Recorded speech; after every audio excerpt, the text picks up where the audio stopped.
Margarita Juárez, nuevamente, que nos va a hablar de integración social de las personas migrantes en México. A partir de la experiencia, como las situaciones prácticas, desde una visión legal, ¿no? Porque la integración social va en varios aspectos. Una vez que las personas migran y llegan a México, y si su destino es, o hacen su destino en México, la integración social, pues va repercutiendo en muchas circunstancias. Entonces, vamos a por favor. Bueno, quiero comentarles que uno de los instrumentos principales actualmente, bueno, sería como la ley de migración. Obviamente hay instrumentos internacionales como la Convención de los Trabajadores Migratorios, la Convención de los Derechos, todos instrumentos internacionales que nos dan la base para poder exigir y que nos garantice el Estado esa situación social en la que se puede desarrollar cualquier ser humano, sea extranjero, sea mexicano. Es importante que nosotros tengamos estos instrumentos. Entonces, nosotros, trabajando esta integración social, para poderla exigir tenemos que tener las bases legales y presentarlas y así exigirlas. Entonces, en la ley de migración nos manifiesta que su política migratoria debe de ir vinculada a algunos principios. Esos principios que nos están diciendo, que es el respeto irrestricto de los derechos humanos de los migrantes nacionales y extranjeros. Estas son como las bases. En la Ley General de Población anterior, que ya la mitad está derogada y la mitad está vigente, el artículo 7 nos hablaba sobre el principio de respeto a los derechos humanos. La diferencia con esta nueva ley nos menciona que ya hay más de 6 principios en los cuales se establece que pueda ser garante una política migratoria, donde se puedan hacer programas, donde el Estado se tiene que comprometer, porque así está, de alguna manera lo vamos a ver más adelante, de hacer programas, de hacer vínculos con la sociedad, vínculos con otras secretarías para poder garantizar esa integración de los migrantes. Y bueno, uno de los que nosotros hemos visto es que el reconocimiento de los derechos adquiridos de los inmigrantes, en tanto los extranjeros con arraigo o vínculos familiares, y no nada más familiares, laborales o de negocios en México, han generado una serie de derechos y compromisos a partir de su convivencia cotidiana en el país, aun cuando pueden haber incurrido en una situación migratoria irregular por aspectos administrativos y siempre que el extranjero haya cumplido con las leyes aplicables. Aquí nos dice que van a respetar esa situación de vínculos o de arraigo, vamos a ver más adelante. Y también algo que ya permea mucho en esta ley es la unidad familiar. Antes era como muy leve, no aparecía mucho, sin embargo la unidad familiar, el interés superior del niño ya se ve mucho más plasmado en esta ley. Y son, de alguna manera, yo le pongo entre comillas, principios que favorecen la estancia de los extranjeros en México. Pero bueno, vamos a ver más adelante que no es así tan fácil, ¿no? ¿La que sigue? Y bueno, la ley de migración, los logros que tenemos son varios, pero en esto que nos vamos a centrar es el derecho a la salud y a la educación, que está en el artículo 8, el artículo 9, que es limitar actuaciones de los actos civiles, divorcio, matrimonio, registro civil, el artículo 10 que habla sobre la unidad familiar, y el artículo 12 sobre la personalidad jurídica. Bueno, estos son como, nosotros vemos como unas bases para la integración de los migrantes de manera social y poder integrarse. Y bueno, en esta visión legal que nosotros estamos presentando, la documentación de identidad migratoria es básica. Hace un momento mi compañera Elba mencionaba que igual si no tienen documentos pues son detenidos, a veces son expulsados. Entonces es básico que todas las personas se tengan una documentación de identidad, y si son extranjeros pues esa documentación migratoria. Obviamente la educación, porque hay muchas personas extranjeras o vienen a estudiar o personas extranjeras que traen a sus hijos y también quieren acceder al acceso a educación, que la Constitución menciona que es para todos. Bueno, vamos a ver.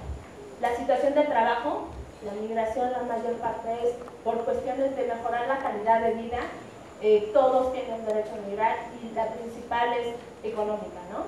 Como lo veíamos con las trabajadoras domésticas, que finalmente ese es su mayor motor, tener una mejor condición de vida.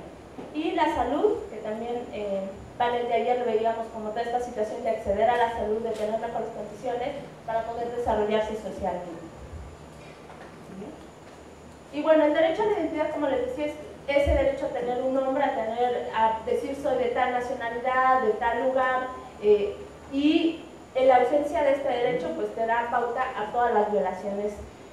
Ya no tienes acceso a la salud, a la educación, etcétera, y de alguna manera es obvio. Sin embargo, hay personas responsables que tienen que garantizar el derecho a la identidad.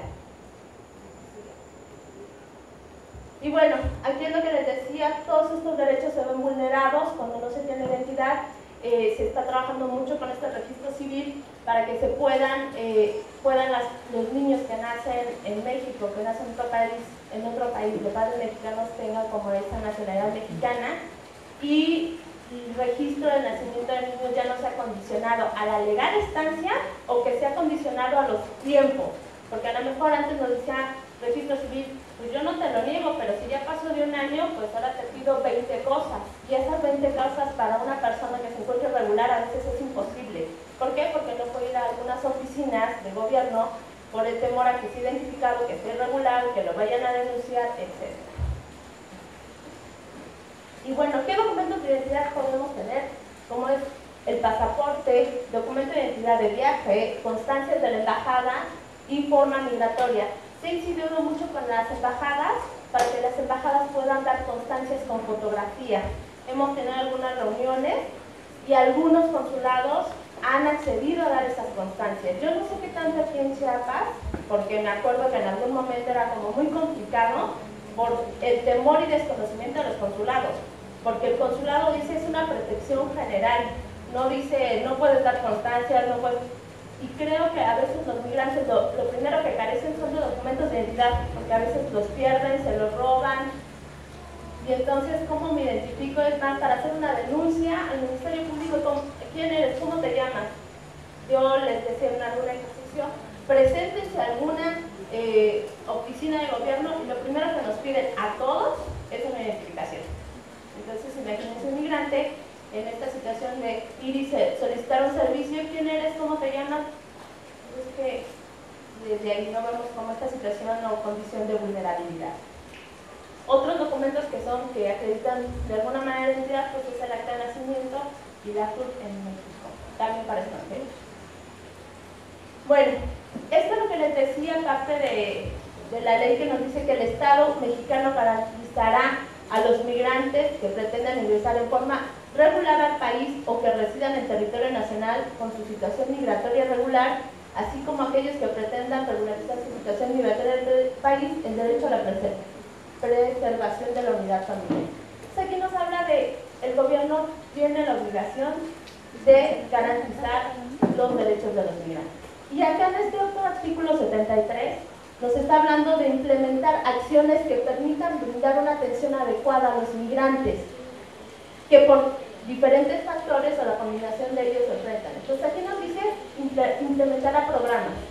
Y en su segundo párrafo nos habla sobre que para tal efecto la Secretaría de Gobernación establecerá convenios de coordinación con las dependencias, entidades administrativas públicas federales de las entidades federativas, municipios y con las organizaciones de la sociedad civil. Entonces estamos hablando que ellos mismos te están diciendo, ok, a lo mejor no hay programas en salud o programas en educación, pero bueno, aquí ya está una obligación por parte de Gobernación para que se realicen. Eso es una parte de oportunidad también de la sociedad civil, decir, aquí falta esto. Y tú tienes, de acuerdo a tu ley, un compromiso. Entonces, es como esas herramientas que a lo mejor decimos, en la práctica no hay, en la práctica no se puede, sí, pero esto nos da una apertura. Y bueno, hablando de ya, nos metemos ahora a lo que es el derecho a la educación. En lo particular, obviamente lo tenemos establecido en la Constitución, que todos tenemos derecho a acceder a la educación. Sin embargo, nos damos cuenta que en la práctica es otra cosa. Llegas a la escuela y te piden el acta de nacimiento. No, pues es que es de Guatemala. No, pues tiene que tener el acta de nacimiento como mexicano. No, pues le estoy diciendo que no la tiene. No, pues no lo podemos escribir. ¿Saben que no se puede? porque aquí mi reglamento, mi ley o mis líneas de trabajo dice que necesito un acta de nacimiento mexicano. Entonces, ahí nos vamos dando cuenta que no debe ser así. Ahorita en IMUN estábamos llevando un caso también en esto de las mujeres que están regresando, las familias que están regresando. Un niño, es una niña de 6 años, no la aceptaron en primero de primaria porque no tenía su acta de nacimiento mexicano. Les dijimos que no lo iba a tener porque no había nacido en México. Sin embargo, por ser hija de una mexicana, ella tiene derecho a la doble nacionalidad. No sabían ni de qué estábamos hablando, entonces se les explicó cómo el procedimiento, y cabe mencionar que en la Secretaría de Educación Pública hay algunos lineamientos de inscripción y reinscripción a la escuela, y esos lineamientos señalan que los padres tienen 6 meses para presentar cualquier documento que haga falta al momento de escribir a un niño a la escuela. Si en algún momento dicen, no, pues no tengo la identificación del papá, o sea, la escuela tiene la obligación de inscribirlo, y obviamente hay una condicionante para que entonces ellos en 6 meses puedan entregar el requisito que les hizo falta.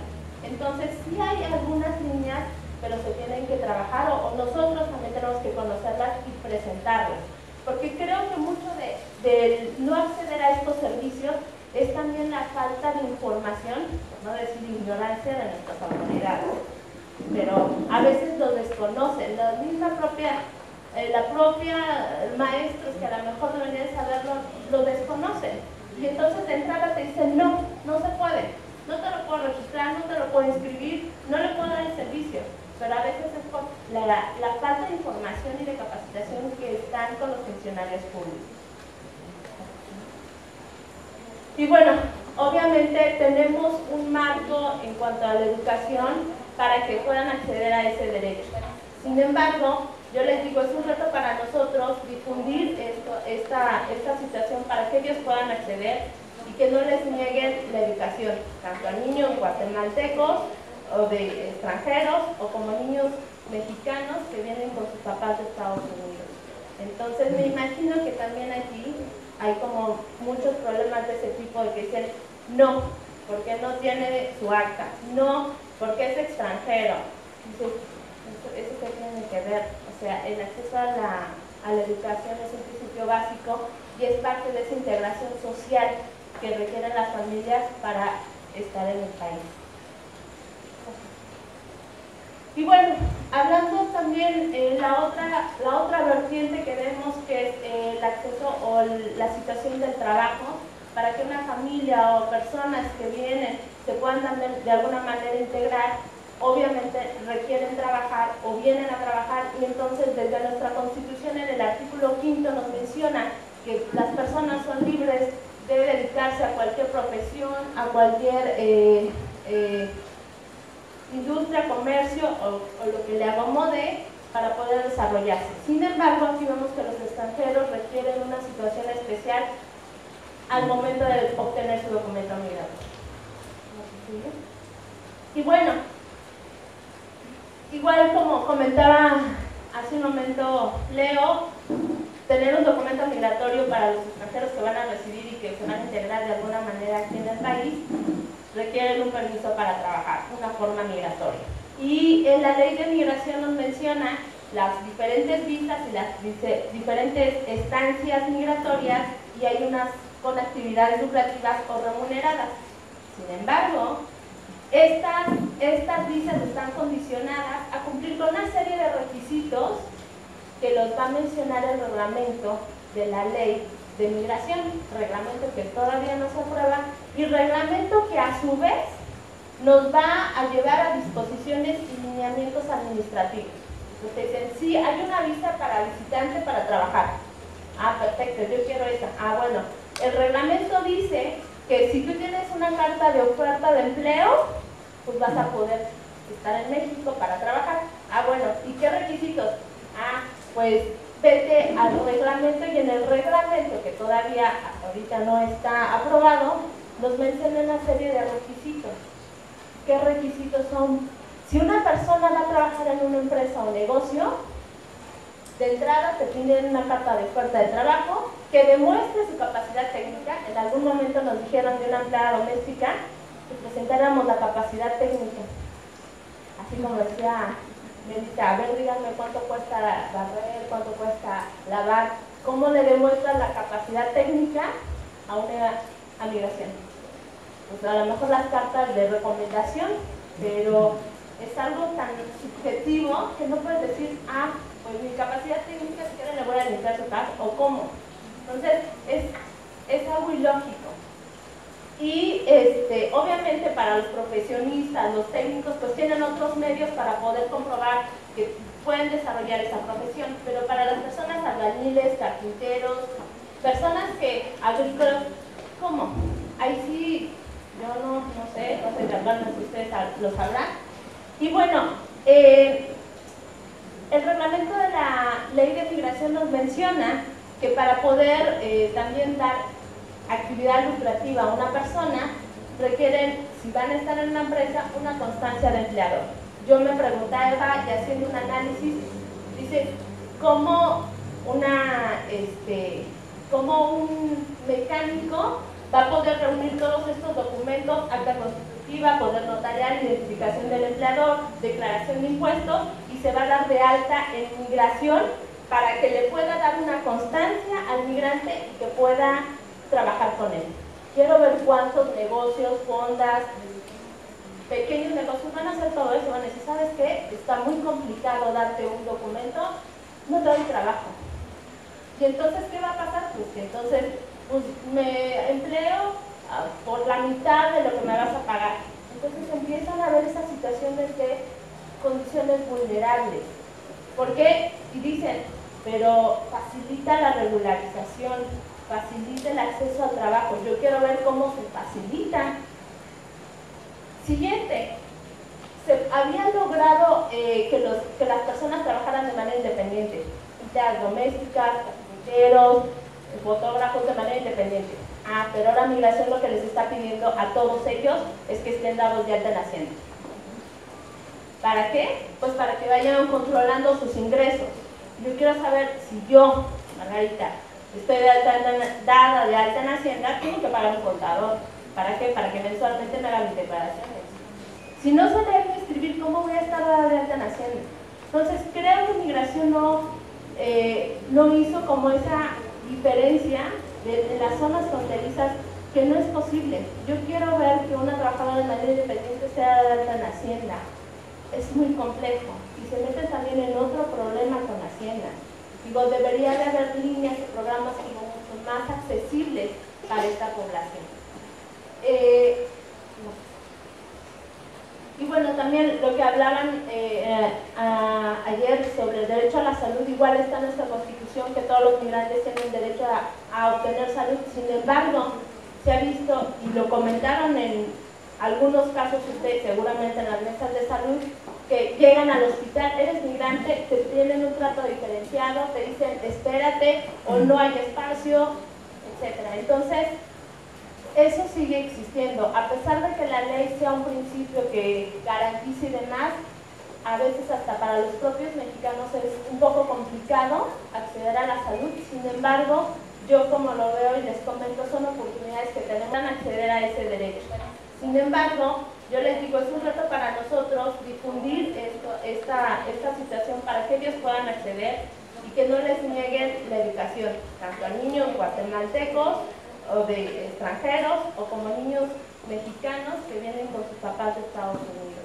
Entonces me imagino que también aquí hay como muchos problemas de ese tipo, de que dicen no, porque no tiene su acta, no, porque es extranjero. Eso se tiene que ver, o sea, el acceso a la educación es un principio básico y es parte de esa integración social que requieren las familias para estar en el país. Y bueno, hablando también la otra vertiente que vemos, que es el acceso o la situación del trabajo, para que una familia o personas que vienen se puedan de alguna manera integrar, obviamente requieren trabajar o vienen a trabajar, y entonces desde nuestra Constitución en el artículo 5º nos menciona que las personas son libres debe dedicarse a cualquier profesión, a cualquier industria, comercio o lo que le acomode para poder desarrollarse. Sin embargo, aquí vemos que los extranjeros requieren una situación especial al momento de obtener su documento migratorio. Y bueno, igual como comentaba hace un momento Leo, tener un documento migratorio para los extranjeros que van a residir y que se van a integrar de alguna manera aquí en el país requieren un permiso para trabajar, una forma migratoria. Y en la ley de migración nos menciona las diferentes visas y las diferentes estancias migratorias, y hay unas con actividades lucrativas o remuneradas. Sin embargo, estas visas están condicionadas a cumplir con una serie de requisitos que los va a mencionar el reglamento de la ley de migración, reglamento que todavía no se aprueba, y reglamento que a su vez nos va a llevar a disposiciones y lineamientos administrativos. Entonces dicen, sí, hay una visa para visitante para trabajar. Ah, perfecto, yo quiero esa. Ah, bueno, el reglamento dice que si tú tienes una carta de oferta de empleo, pues vas a poder estar en México para trabajar. Ah, bueno, ¿y qué requisitos? Ah, pues vete al reglamento, y en el reglamento, que todavía hasta ahorita no está aprobado, nos menciona una serie de requisitos. ¿Qué requisitos son? Si una persona va a trabajar en una empresa o negocio, de entrada te piden una carta de oferta de trabajo que demuestre su capacidad técnica. En algún momento nos dijeron de una empleada doméstica que presentáramos la capacidad técnica. Así como decía Melita, a ver, díganme cuánto cuesta barrer, cuánto cuesta lavar, cómo le demuestran la capacidad técnica a una migración. Pues a lo mejor las cartas de recomendación, pero es algo tan subjetivo que no puedes decir, ah, pues mi capacidad técnica, si quieren le voy a limpiar su casa, o cómo. Entonces, es algo ilógico. Y obviamente para los profesionistas, los técnicos, pues tienen otros medios para poder comprobar que pueden desarrollar esa profesión, pero para las personas albañiles, carpinteros, personas que, agrícolas, ¿cómo? Ahí sí, yo no sé, no sé de albañiles, si ustedes lo sabrán. Y bueno, el reglamento de la ley de migración nos menciona que para poder también dar actividad lucrativa a una persona, requieren, si van a estar en una empresa, una constancia de empleador. Yo me preguntaba, y haciendo un análisis, dice, ¿cómo un mecánico va a poder reunir todos estos documentos, acta constitutiva, poder notarial, identificación del empleador, declaración de impuestos, y se va a dar de alta en migración para que le pueda dar una constancia al migrante y que pueda trabajar con él? Quiero ver cuántos negocios, fondas, pequeños negocios van a hacer todo eso. Van a decir, ¿sabes qué? Está muy complicado darte un documento, no te doy trabajo. Y entonces, ¿qué va a pasar? Pues que entonces me empleo por la mitad de lo que me vas a pagar. Entonces empiezan a ver esas situaciones de condiciones vulnerables. ¿Por qué? Y dicen, pero facilita la regularización, facilita el acceso al trabajo. Yo quiero ver cómo se facilita. Siguiente, se había logrado que las personas trabajaran de manera independiente, empleadas domésticas, carpinteros, fotógrafos de manera independiente. Ah, pero ahora migración lo que les está pidiendo a todos ellos es que estén dados de alta en Hacienda. ¿Para qué? Pues para que vayan controlando sus ingresos. Yo quiero saber si yo, Margarita, estoy dada de alta en Hacienda, tengo que pagar un contador. ¿Para qué? Para que mensualmente me haga mis declaraciones. Si no sé leer ni escribir, ¿cómo voy a estar dada de alta en Hacienda? Entonces, creo que migración no hizo como esa diferencia de las zonas fronterizas, que no es posible. Yo quiero ver que una trabajadora de manera independiente sea de alta en Hacienda. Es muy complejo y se mete también en otro problema con Hacienda. Digo, debería de haber líneas y programas como mucho más accesibles para esta población. Y bueno, también lo que hablaban ayer sobre el derecho a la salud, igual está en nuestra Constitución, que todos los migrantes tienen derecho a obtener salud. Sin embargo, se ha visto, y lo comentaron en algunos casos ustedes seguramente en las mesas de salud, que llegan al hospital, eres migrante, te tienen un trato diferenciado, te dicen espérate o no hay espacio, etcétera. Entonces, eso sigue existiendo, a pesar de que la ley sea un principio que garantice y demás, a veces hasta para los propios mexicanos es un poco complicado acceder a la salud. Sin embargo, yo como lo veo y les comento, son oportunidades que tenemos la sociedad civil para poder incidir con las herramientas que el mismo gobierno ha dado. Ya.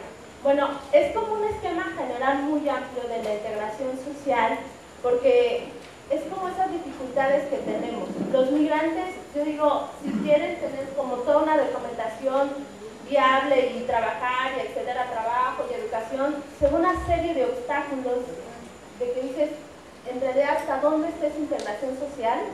Porque es muy complicado. Y a veces muchos migrantes a mí me dijeron, voy más rápido a tal lugar a que me den un acta falsa y se acabó. Y de verdad yo me quedo con tantos que sí, que no. Y lo platicaba hoy con Fermina, decía, ¿cuántas personas se regularizaron? A lo mejor hace 5 años, 500. Y de esas 500 solamente 5 personas se han naturalizado. ¿Cuál integración social? ¿En dónde está? O sea, aunque tengamos leyes avanzadas, el problema aquí es que se apliquen. El problema es que en realidad se puedan aplicar y puedan integrarse estas personas. Pero no es fácil, es muy complicado ir y venir con las autoridades. Si nosotros que leemos, escribimos, entendemos más o menos las cosas, es complicado para las personas que no saben leer y escribir, esta situación de obtener un documento migratorio e ir a una página de internet y que te mande a pestañas, ¿cuáles kioscos? En migración dijeron, se van a poner kioscos en migración para que se le informe a las personas que llegan a pedir un documento. ¿En dónde están? Quiero ver si aquí en Tapachula o en esta zona han puesto alguno. No lo hay. El mismo sistema de CETRAN, si no cumplen en este momento con el alta en Hacienda, para la prórroga es un hecho que se los van a exigir. Y si no lo tienen, se lo van a negar. Entonces, pues como creo que tenemos con muchas puertas abiertas con esta ley, ya con la reforma constitucional, ya con una ley que hay principios para incidir en muchas cosas. Es mucho trabajo, pero creo que a veces de paso en paso se han logrado algunas cosas, pero hay que concretizar y ver más allá de que me autoricen trabajar. Porque es inmigración, ¿les autoriza trabajar? Ahí está en la ley, sí, pero ¿a cambio de qué? ¿Y bajo qué circunstancias?